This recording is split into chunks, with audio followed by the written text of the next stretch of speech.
Welcome everybody. This is Jason Rozin here once again with Troy Aupperle to go over the first of many webinars that we plan to do together. And of course, we decided to do our first one on our most beloved and unique piece of our product line, and that's AstraZyme. Isn't that right, Troy? Yes, this is one of the things that sets US enzymes apart from what other enzyme companies are doing. Yeah, without a doubt. So just to kind of give everyone an idea where we're going to go with this webinar is we're going to talk just about enzymes in general, and then we're going to get into the AstraZyme, which has another unique feature in it, which is called AstraGyn, and then just go over some of the benefits and some of the studies that have been done. And at the conclusion of our webinar, if anyone wants to read the full study, we do have that available on the website or via email. So without any further ado, let's get started. So let's just talk about enzymes in general, and then of course, enzymes. One of the greatest things about it is its ability to help us reap the positive benefits of protein, and then gives us defense against the negative aspects of protein. So Troy, I know this is a big wheelhouse subject for you. Why don't you take it away here? Right, and these were the things that we looked at before we initiated and started the study, because at least from my perspective, right, that proteins are the single most important thing that we need on a daily basis. So when we did this study, we said, why don't we focus on proteins? So the AstraZyme study, whether you look at it on the website or via email, that's what it focused on. So that's its main purpose and role of doing the research, was to see, will these components and how do they work on in relation to protein digestion. So again, this slide is great because it just kind of lays out the specifics in regards to our physical physiology of the human body, what proteins represent and what they do. And a lot of people don't realize also that all enzymes are proteins. So, but not all proteins are enzymes. So there's a very unique relationship between enzymes and protein. So obviously, the more we can understand about protein, the more we're going to understand about enzymes as well. So again, the whole construction of the body, the muscles, I mean, all of the hormones, everything that we do, on a physical daily basis, proteins play a huge role in that. Yeah, without a doubt. I mean, I remember you saying, obviously we're protein-based organisms, which means basically we are enzymes. And when you start to look at what these enzymes produce as far as like biphotonic light and some of the things we're going to get into as we go on, it's just it's pretty wild. Yeah, everything starts to make sense. Right. Yep, absolutely. So yeah, we're basically, I guess you could say we're water and enzymes. All Right, right. and then so this is like in the slide, it says the positive role. So these functions that proteins perform, we're just assuming that the body is able to take those in, assimilate them 100%, and utilize them to their fullest extent. So this is kind of giving us the benefit of the doubt, which is really not what is happening in today's environment. Yeah, not by any stretch of the means are these things happening with the general public, and for sure not the patients that come in to see our doctors. And like we're going to touch on, that's because the depletion of enzymes that comes from this highly polluted society, and the corruption of the food, and how much enzymes are just demanded just to survive the food supply. So yeah, that's a good segue leading us into the next slide we have here as the downsides of protein. Right, which are ubiquitous. I mean, you don't have to go outside of your own family, I doubt, to Right. to ask people, hey, what's going on with your digestive system? So, I mean, we spend billions of dollars a year, this country, in regards to, dealing with the symptoms, right? I mean, indigestion, gas, bloating, all those things that are, just discomfort, basically general discomfort in the area of digestion. And again, going back to the allergies, it just amazes me, right, that 10 years ago, 20 years ago, I mean, this thing, people being allergic to this, to that. I'm like, what is going on? It's like it's not that the food has changed. I mean, yes, it's changed some, because of the way we grow things and raise things, sure. But generally, from my perspective, it's our bodies that have changed. They've become so polluted and so toxic that anything we're putting in there, especially proteins, the body's not able to utilize, break those down, and do anything with them on any kind of an efficiency level related to what we used to be able to do. Absolutely. And I mean, right here we have the birthing of this whole new autoimmune craze, which almost every autoimmune disease is based off some kind of toxin or protein that the body just cannot assimilate or break down, and the immune system just goes berserk trying to take it down, and it can't. And it just leads to a host of these crazy things, like you were saying. I remember, I'm 42 years old. I remember being in elementary school, and there was probably out of class of 30, maybe like one kid or something had like allergies and like couldn't touch like nuts or something like that. I remember. Now it's like just it's plagued. Like everything in like like over half the kids in my son's class have some kind of crazy allergy, and there's EpiPens, in every teacher's classroom that are there just in case someone comes across these things. It's like you said, it's absolutely it's pretty insane. Yep. And a big one here is number three is the huge stress that it puts on the kidney, which in turn puts on the lymphatic system, and that you just see like a lot of research points. Cancer comes from many different realms, but definitely the congested lymphatic system is a big part of that. So yeah, it's just another piece to the puzzle of why as a society, we seem to be just getting sicker and sicker as um, medicine is supposed to be becoming so much more advanced, which it is, but it's just like, how do we keep up as a society without being able to properly digest our food and live in a toxic environment? So leads us Yeah. to sorry, go ahead. Yeah, and a lot of these diets, right? I mean, I'm always amazed, that, oh, they're losing weight. And I'm like, well, what are you doing? And they're like, well, we're just eating a ton of protein. I'm like, Right. oh, well, your body's not digesting or assimilating any of it now, and then let's add more. So, yeah, I can imagine the amount of stress, yeah, that's going on. I mean, it's not just, the whole system, right? From your pancreas to your liver to your kidneys. And of course, I mean, guys are notorious, right? I mean, these bodybuilder, young guys that want to look good, they're not drinking enough water. I'm like, well, Yep. you know, there's the whole protein digestion piece where the byproduct of that is uric acid. They're not drinking enough water. Suddenly, it's like, boy, there's a lot of long-term damage that's going to happen with these types of diets and the way we're eating, and the lack of enzymes that are a part of that whole process. Yeah, I couldn't agree more. I can't imagine what that's doing to the overall pH of the body, just pounding mass amounts of protein um, like that, and the rancidification that must be just happening throughout, like you said, the entire body, the paddle portal system, the liver, the kidneys, the lymph system. Um, yeah, absolutely. All right, Yeah, I mean, anything?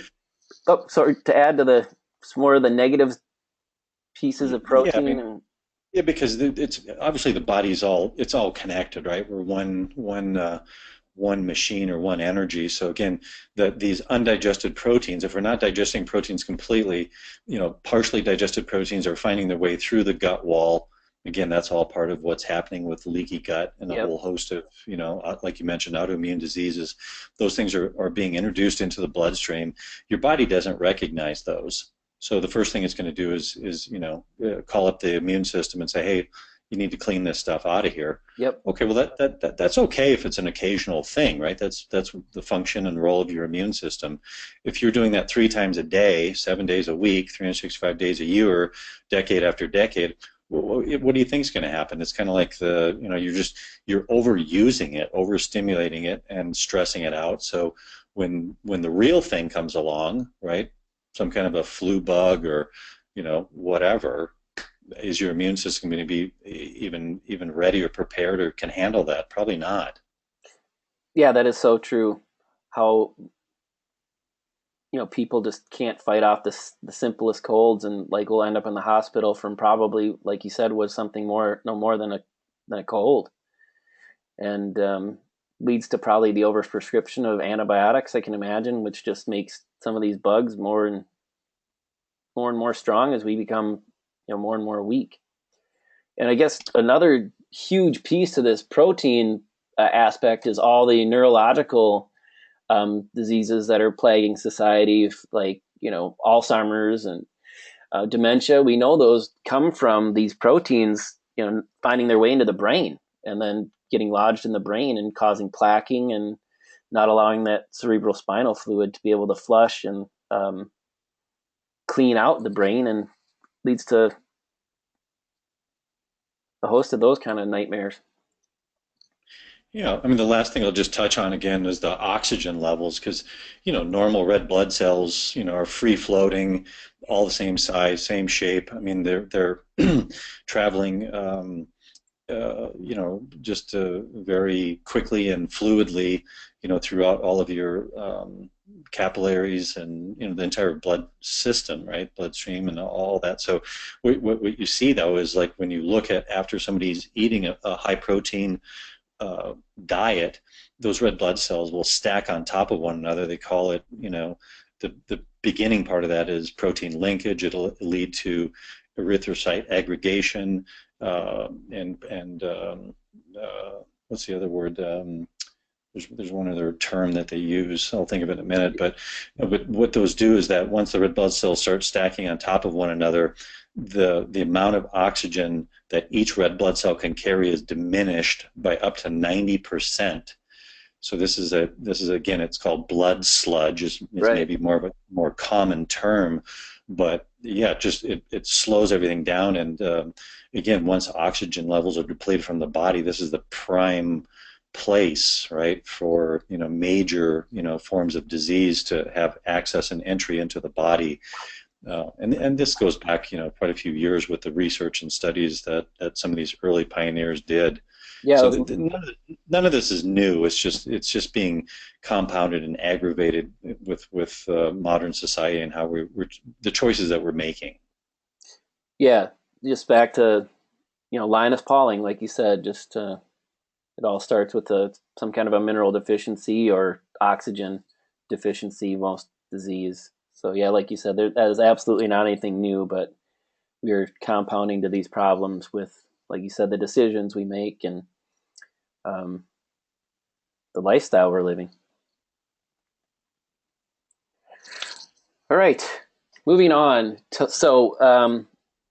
Here is obviously one of our biggest weapons against the negative side of protein, and one of our best friends to the positive side of protein, and that's your baby, enzymes. Absolutely. I mean, whenever I give a seminar, I tell people there is only one substance or material on the face of the earth that is capable of doing these things, and they're called enzymes. There's simply no substitutions, or there's no, oh, what about plan B? Right. There is no plan B. This is the only plan. So one of your major roles or functions in life is to make sure you manage your enzyme levels. So I love this. So let's just kind of look and see what enzymes, the functions that they perform. Again, from anybody's perspective, any chemist or biochemist is going to tell you every single chemical reaction that happens in a living thing.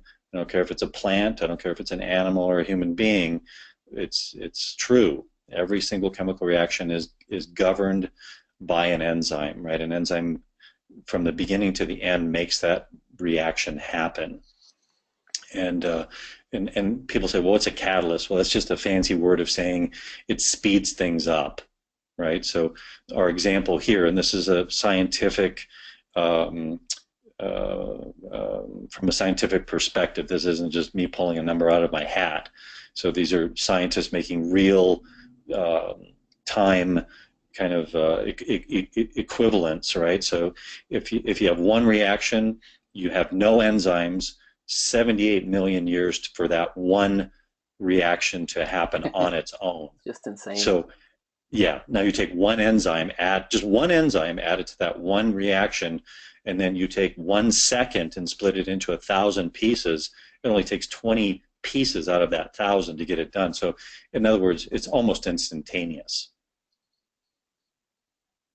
So It's just that's amazing.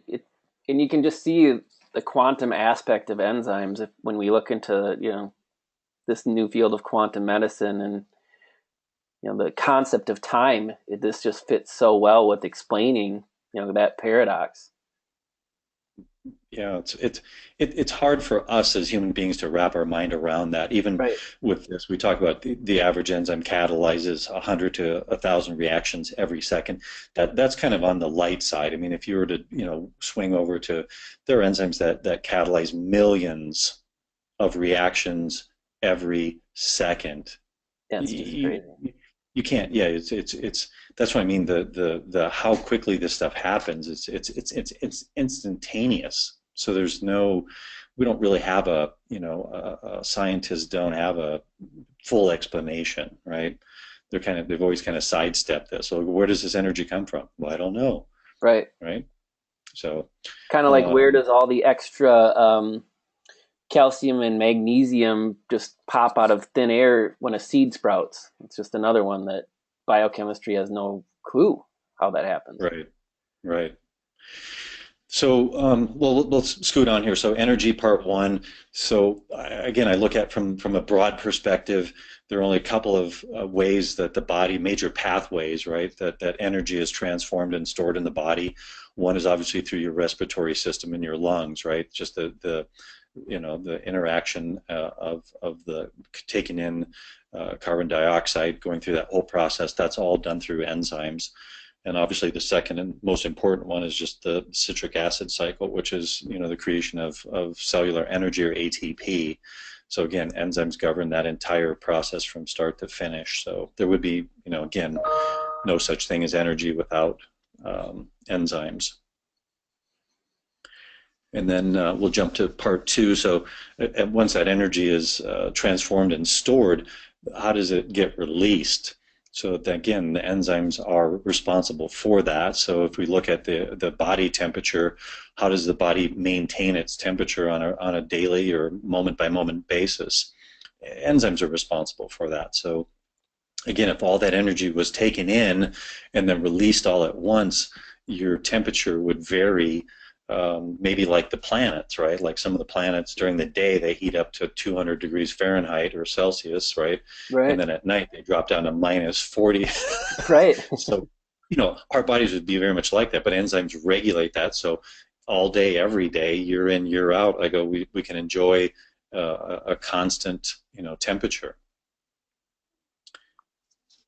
And then the third part here, we talk about enzyme activation. So any reaction that happens with anything, it's kind of like that, the laws of motion, right? Something at rest stays at rest, something in motion stays in motion. And in order to go from a point of rest to motion, there's an enormous amount of initial energy or inertia that is needed to get the ball rolling.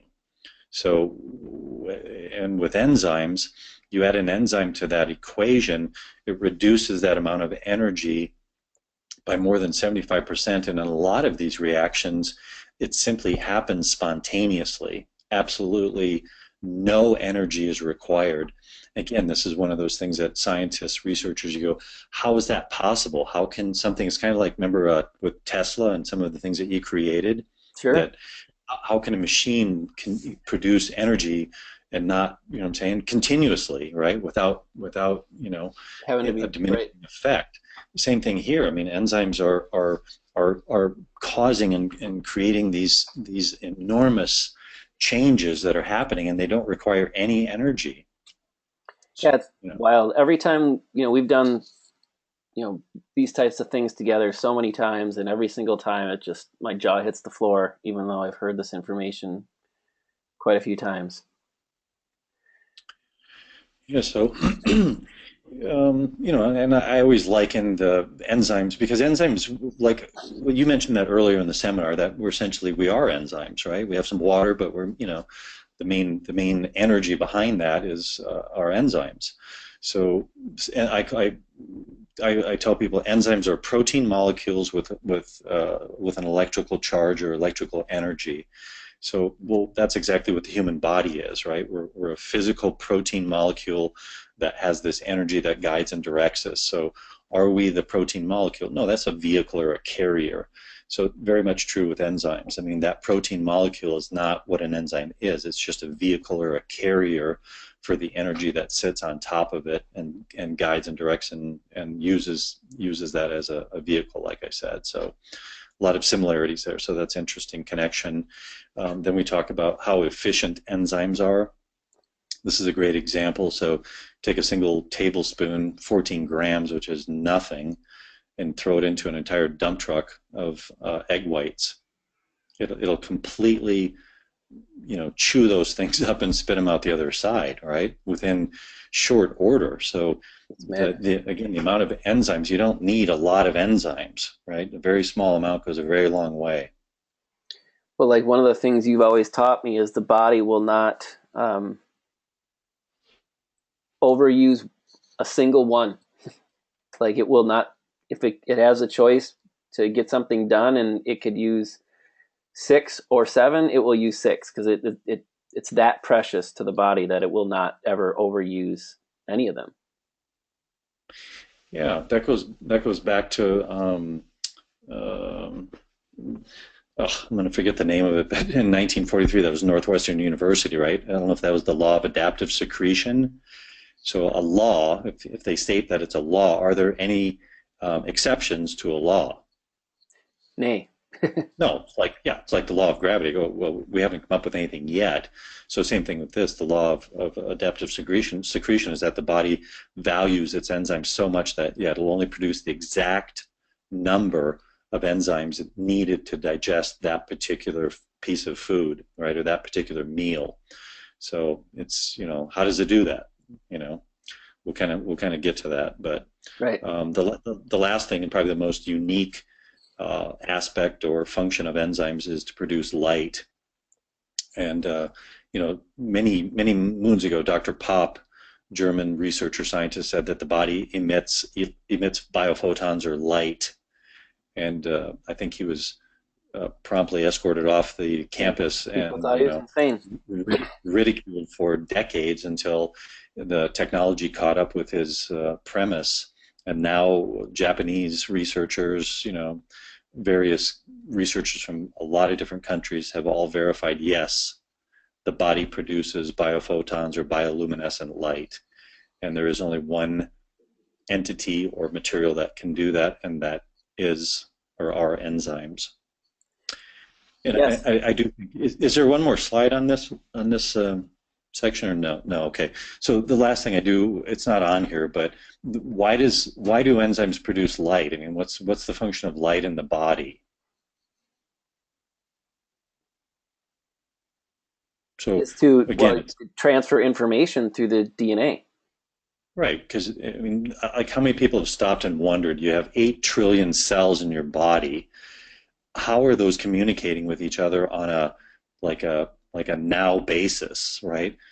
I always joke around. It's not like one cell in your foot is, using Verizon and texting Right. something to another cell in your brain. I'm like, yeah, the technology is way beyond that. I mean, it's instantaneous, and the only thing that travels right in short distances that would be considered instantaneous is light. I mean, it's right. It's the only thing that makes sense to me. So all the cells are using that light as a source of communication. Absolutely. I mean, we could go on, we could do, and we probably will do an entire webinar just on light.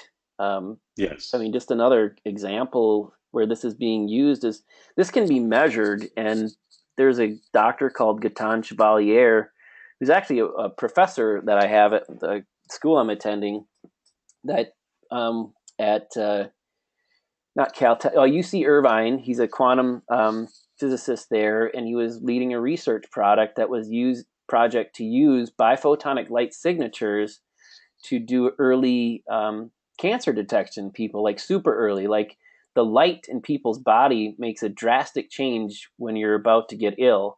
So where that comes from, lack of enzymes. I mean, we don't really know for sure, but there are specific signatures that can be detected in the body that are precursors to precursors of disease, like way beyond any pre-pathology tests that are out there. So just another really Oh, amazing. totally cutting edge stuff. I mean, Yeah. that's the stuff that probably Dr. Pop, 40, 50 years ago was like on the cutting edge. So this is just that same thing, just fast forward 40, 50 years and we're here. I go, that's awesome. I mean, I've always said that one day there'll be a body scan that you just, and of course non-invasive. It's not like the X-ray stuff. I mean, it's Right. just a scan. The body will scan it and it's scanning it for light. It'll say, wow, right? Like your enzyme level is reaching, like the little thing, Yeah. Right. your enzyme levels have reached 25%, right? If you Right. don't do something to punish those, You are the in system will be trouble. cutting down. Right. Yeah, Yeah. no, it's amazing. And even like Hollywood films and stuff like that, you see those types of scans being done. It's just kind of funny. You just know it's coming. Yes. And it's being done. So just, yeah, very interesting. But we better get moving on here. We'll just talk about Yeah. light for like 3 hours. Yeah. Keep, All right. So okay. So digestive enzymes. yeah. So again, this would be a great point to stop and kind of put things in perspective. So the little seminar webinar series today is on AstraZyme. So we want to make it clear that AstraZyme consists of three parts. The first one would be proteolytic or digestive enzymes. The second would be extracts from some very specific herbs, and the third would be some very specific minerals. So those are the three components. So the first part, that's why we're going to kind of focus on proteolytic or digestive enzymes in this section. Excellent. So there's Take not us a whole away. lot to say. I mean, Right. just other than the fact, and we'll get into this with the charts from the actual study, because the main thing that you want to do with enzymes is make sure that they are able to digest proteins in a very wide pH range. That's the first thing, and then the second thing is that you want it to do that within a very specific period of time. Again, it's kind of real life function. So if you eat something, something's not going to sit in your stomach for 4 days waiting for the enzyme to break it down. It's passing through there, and the enzymes have a limited time frame to do what they need to do. So that's why the pH, the temperature is important, as well as the time. So all three of those things were taken into consideration as far as this particular study. Yeah, that's great. It gets a very nice perspective of how the body is actually dancing with this rather than just a traditional like in vitro study, um, staring at it over, like you said, like 4 or 5 days. Right. All right, continuing on, digestive enzyme functions. So again, I mean, if you notice this, I mean, every single one of these bullet points talks about energy, because really Right. that's what it comes down to, like broad perspective. Why do we eat protein? Why do we eat carbohydrates? Why do we eat fat? I mean, or in general, why do we eat food? I mean, there is only well, there are probably two reasons we eat food. I mean, one is for the energy, and two might be for more social reasons, right? Right. But And it's but fun. ultimately, reality, if you didn't eat, there's no energy. So the energy that's contained in food is unlocked or unleashed through the whole enzymatic process. So that's why all of these things ultimately go back to, your energy levels. Yeah, absolutely. And this is probably a good time to take a minute and chat about, you know, there seems to be some misinformation in society where they about digestive enzymes and the fact that you know the body will make all that you need. The body was designed to make all the digestive enzymes that you need, and people just get hung up on that. They're like, if I eat a healthy diet, I'll produce all the enzymes I need. Well, okay, maybe if you're eating like a raw food diet from birth or something like that and having fermented food, you know, since you're a kid, possibly, but no, not if you're eating cooked steak and hamburgers and McDonald's. There's just absolutely no chance of that. Um, but I'm always interested just to hear your comments on that, because that's just a question that the general public comes up with a lot, and even some clinicians come up with, is, why do I need to supplement enzymes when my body's designed to make them? Yeah, and I guess there's two parts to that. I mean, with, I could liken the body to a battery. So, what battery do you know that lasts forever? None. There are none. You know what I'm saying? It either needs to be plugged back into the wall if it's recyclable or rechargeable, right? Yep. And get some more energy that way, or if it's disposable, once the energy's gone, you chuck it. So it's no different with us. We're a living entity, so the choices we're making on a daily basis, if we're eating cooked processed food, that's from an enzyme perspective, it's dead. We have to produce that energy to break that down. That draws from our battery store, right? Like you mentioned, if you eat raw food, that's great. There are enzymes in those foods that digest themselves, so it's a neutral, right? It's not, there's no draw on the battery or the system. Right. If you're eating raw fermented foods, I mean, there's actually an abundance or an overage of enzymes that are found in those types of foods. So now, you'd be like, you're helping to recharge or replenish the energy that's found in your battery. So hence, if you look back over the history of the human race, how come every single indigenous culture intuitively ate raw fermented food? Somebody, the researchers or scientists didn't have to tell these people, oh, this is the kind of food you should eat. These people were infinitely smarter than we were, because, right, they understood and had a relationship to, the energy and spiritual side of things that's completely absent today. So yeah, they were recharging their battery every single day from the food they were eating, whereas we're doing the complete opposite. We're draining the battery every single day. So at some point, yeah, you're gonna, your energy, like we just talked about with the light, I mean, that battery is gonna draw down, and pretty soon you're not gonna have the resources to do any of those things. That's why you don't have to look too far as starting with digestion to metabolic functions to all the different things that society is facing and dealing with today. It's a losing battle, right? And we have nothing to replenish the enzyme levels that we have. So we need to do that. So that's why there's no closed system that's going to produce that much energy for X period of time infinitely. That's just not even being realistic. Yeah, I couldn't agree more. Even how efficient this machine probably was designed to be, it's like you said, it's as soon as the enzymes are gone, it's gone. Right. Okay, so moving on to the next piece. So of course, AstraZyme, like we'd mentioned, consists of a few different things, and AstraGin is a big portion of that. And Troy, why don't you comment on AstraGin and what that is, what it comes from, how you guys came up with this guy, and then of course all the amazing absorption rates that were shown in the research. Yeah, so the actual study itself, which is really unique in the sense that you're taking two things that perform two different functions. They don't have any negative, counter impact or impact on each other, but they work synergistically together. So if you were to take just estrogen by itself, which is the second component of AstraZyme, it would not break down proteins. It would not do anything in the realm of digestion. It doesn't work in that realm. So that's why the first part are the digestive proteolytic enzymes that will break the proteins down into their single components. So now you've got very small peptides as well as amino acids available. Once the enzymes have performed that first function, this is where part two, estrogen steps in and then allows the body to absorb those at a very quick. It speeds up the absorption rates as well as the quantity of material that's actually absorbed.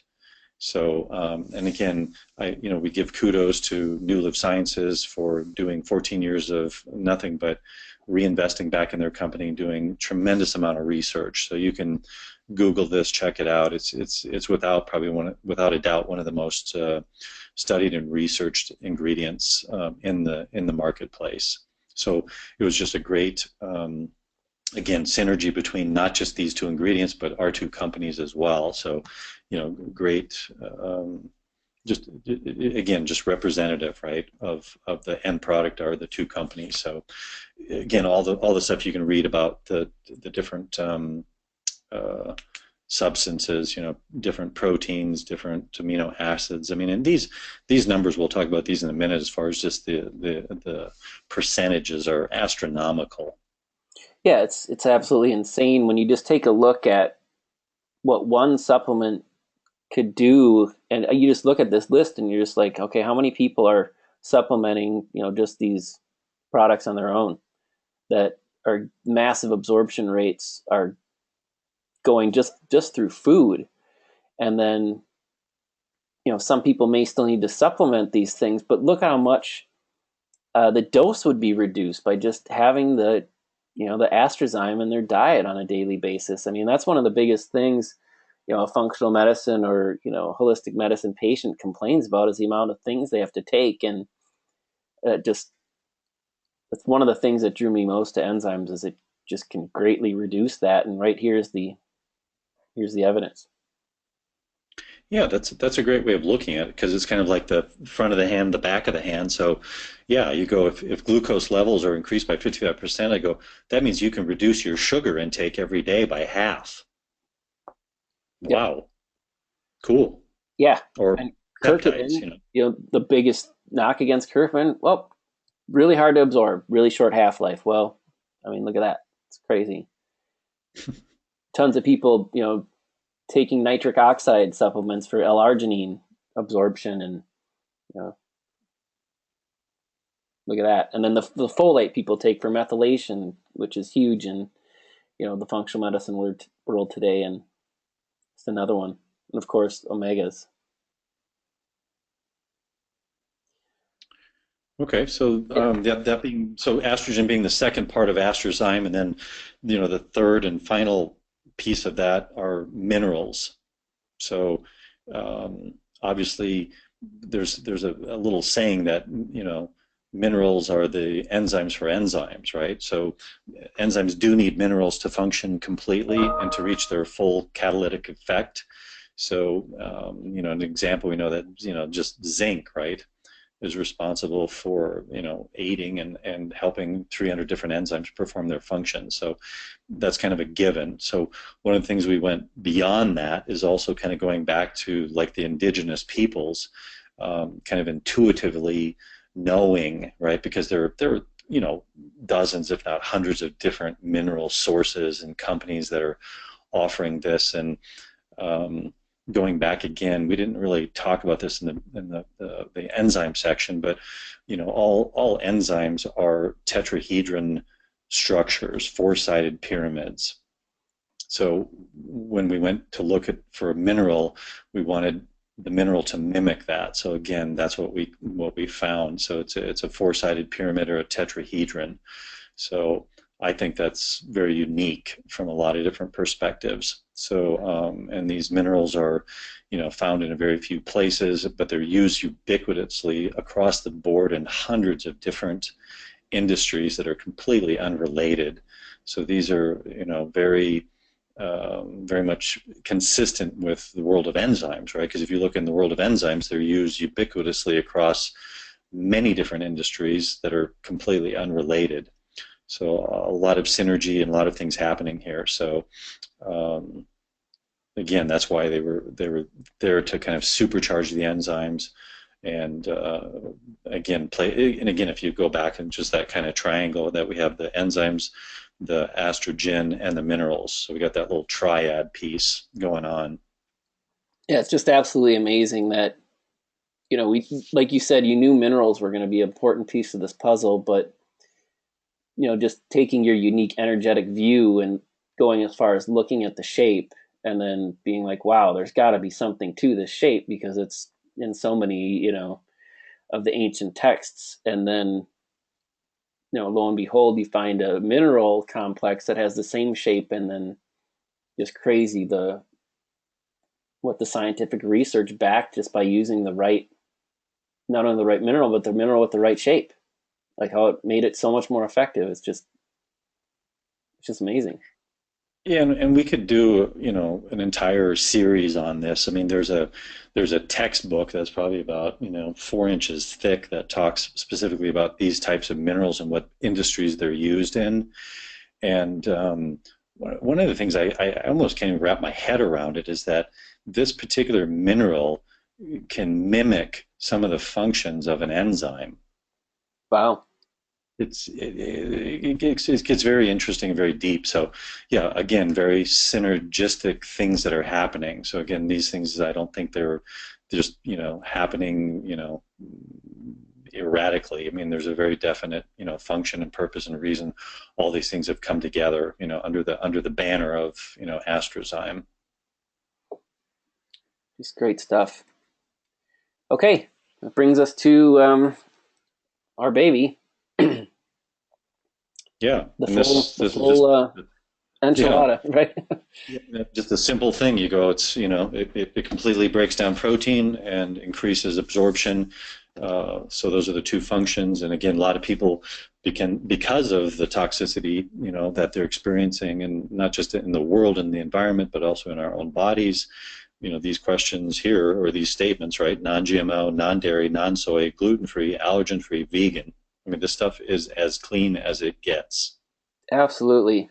And another thing I always talk to doctors about is that comes back to what you were mentioning before is pH and using fermented enzymes that can act at all those different pHs that are very clean and will just be great aces to keep histamine in check. Where you take certain enzymes that aren't fermented or are heavily fruit based or animal based can sometimes create a little bit of a histamine issue as well. So it's just another nice, like you said, just super clean way to go and sustainable.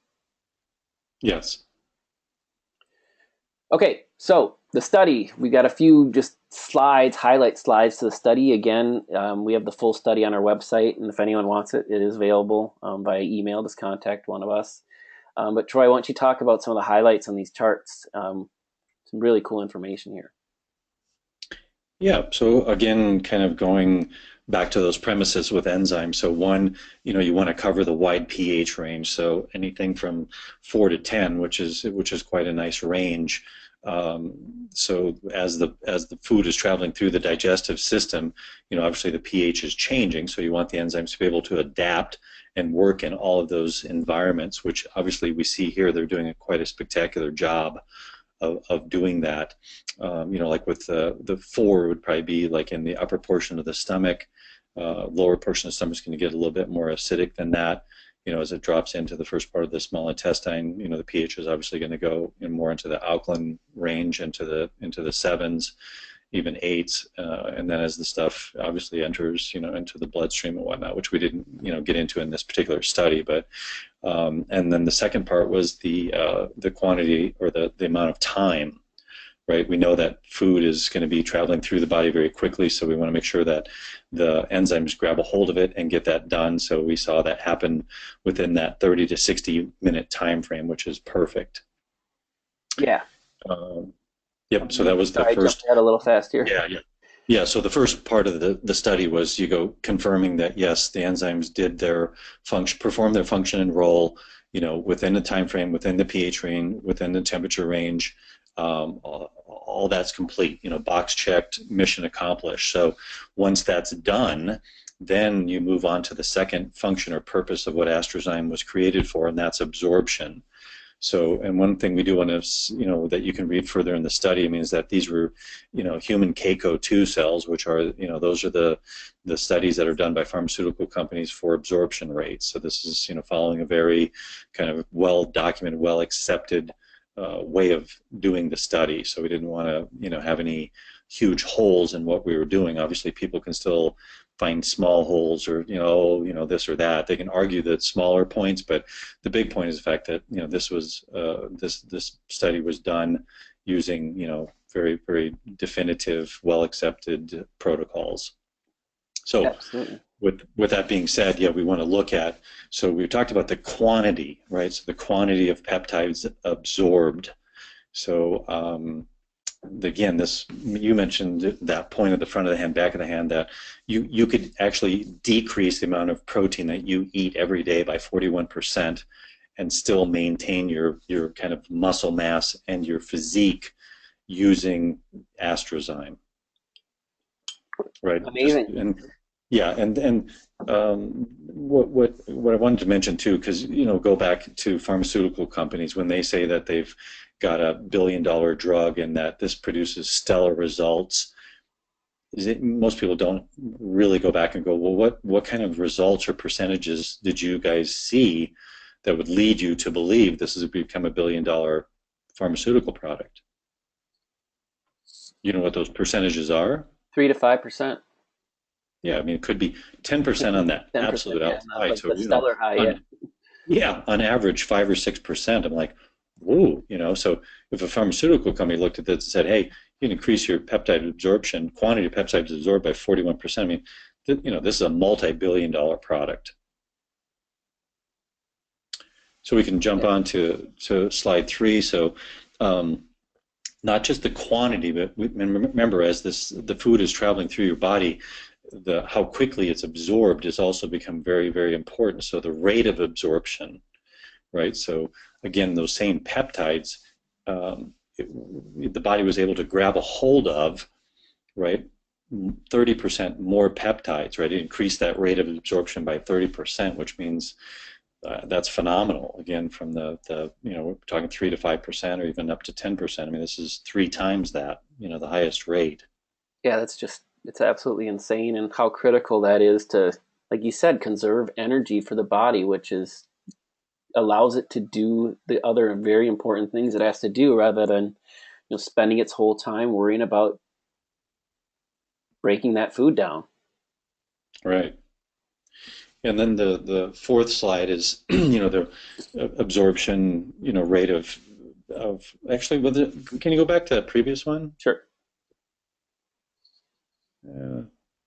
Okay, and then go to the next one. Okay, Amino so acids, this guy, 15 minutes. Yeah. so the top thing is wrong. So it should say rate of absorption of amino Amino acids. acids Yep. increased by 30%. Because if you look down at the bottom, it says absorption rate of amino acids in 15 minutes. So this is just peptides are smaller chains of amino acids that the body will still recognize and utilize. And then whereas amino acids are the single individual parts of the enzymes, right? That's the smallest component that a protein can be broken down into. So that's why the study covered both peptides and amino acids. So the one slide that they don't have on here was the quantity of amino acids that were absorbed, and I believe that was 60%, right? Because those are a little more, once they're broken down to the simplest part, the absorption, the quantity of amino acids was increased by 60%. So actually, this one's wrong too. See, this is Covers the 60%. percentages, yeah, but just the top portion of the slide is wrong. All right, so we apologize for that. So let's go back and fix that on the next one. Okay, so that's kind of a summary. So again, the first part was the enzymes breaking the proteins down into smaller peptides and amino acids in the right pH and temperature and the time frame. Check that box. And then 2 was the absorption through the KCO2 cells. Not only the rates of absorption, but also the quantity that was absorbed. So quite spectacular results. And again, we want to just go back and recognize NuLiv Science as one of the premier, kind of R&D companies in the industry. So they just, drive hundreds of thousands of dollars back in every year to do these wonderful studies. And this was our first venture, into the realm of doing, clinical studies and research on enzymes. So this is something that we're going to continue into the future. So this is just kind of our first, step in this direction. Yeah, I know one of the big things you and I talk about is more and more research, and thankfully we've got a wonderful partner to do that with. And I guess one thing that we should clarify too with our clinicians, to make sure they understand, ERC, Enzymology Research Center, it's our factory. So US Enzymes, all our products are made by ERC, which is another big rarity in this industry, with so many people going to the contract manufacturer to make their product, where we make everything in-house. Yes. So again, we're not sourcing that out to somebody, farming it out to somebody else to get that job done. I mean, we're 100% responsible from the sourcing of the enzymes all the way through to the finished product, as well as to stability studies, and well as, research studies like the one we collaborated with NuLiv Sciences on. So yeah, very rare to find, a company that's completely integrated like that. Absolutely. Okay, so conclusion. Right. So after all of that, we could have just shown you this Right. slide, these 6 points, and this could have been a 6 second seminar. Right. But then no one No, would but believe us. yeah, yeah, there's the whole, credibility in the background. So all that's great. But the number one thing, obviously, energy. That's what we're all after. If we had the same energy at 100 that we did at 10, that's the goal. That's the objective. I mean, that's what this is all about. And it's And I guess another aspect to that too is, the energy is also the light, and to have as much light as we had when we were 12, it makes sense. When someone's really healthy and has a good enzyme supply when they're older, they literally shine. Yes. Yep. Excellent point. So yeah, those are interchangeable. So, energy, light, enzymes, kind of all one and the same thing. So that's great. And again, as part of the number two, decrease food consumption. We talked about that. It's like you don't need to eat as much protein. You don't need to eat as much sugar. You're going to get more out of the stuff you're eating. So eat less, right? Yep. And that goes for like a huge point here. That goes for supplements too. Take less supplements. I mean, I'm Right. a total supplement geek, and I love always what's new and who's got this and everything. But I just absolutely, number one supplement, I just think for anyone from the sickest person on the street to the most advanced clinician out there working in functional medicine, I just think it's absolutely critical. You have to start with your enzymes and build your protocol from there. Um, and of course, you want to work with the best possible enzyme you can. And we've got tons more webinars where we're going to get more into the formulations of all of our systemic and digestive enzymes, why we feel they're the best. But I guess the take-home message here is enzymes, make that a huge portion of your protocol docs, and just know that AstraZyme is going to make any enzyme that much more effective, and that's only going to be available through us. Yeah, yep. So again, save the whole, produce more energy, save money on your food bill, save money on your supplement bill. You're just going to feel better. I mean, again, that's that whole thing we started the seminar off with, all the discomfort that we experience in our digestive tracts today. That you go, you can just check that box as done. You're not going to have any issues. You don't need to deal with that. Obviously, the whole aging process there's multiple factors and facets to that. But again, if you're keeping your enzyme levels up, your energy levels up, your light levels up, you're definitely going to be slowing that process down. Absolutely. Well, Troy, as always, just an absolute pleasure to work with you and to continue to educate the public and the doctors on your primary passion, which has also become mine. I'm very grateful to know you, and thanks everyone for listening. And we look forward to catching you on the next one. Sounds great. All right. Thank you.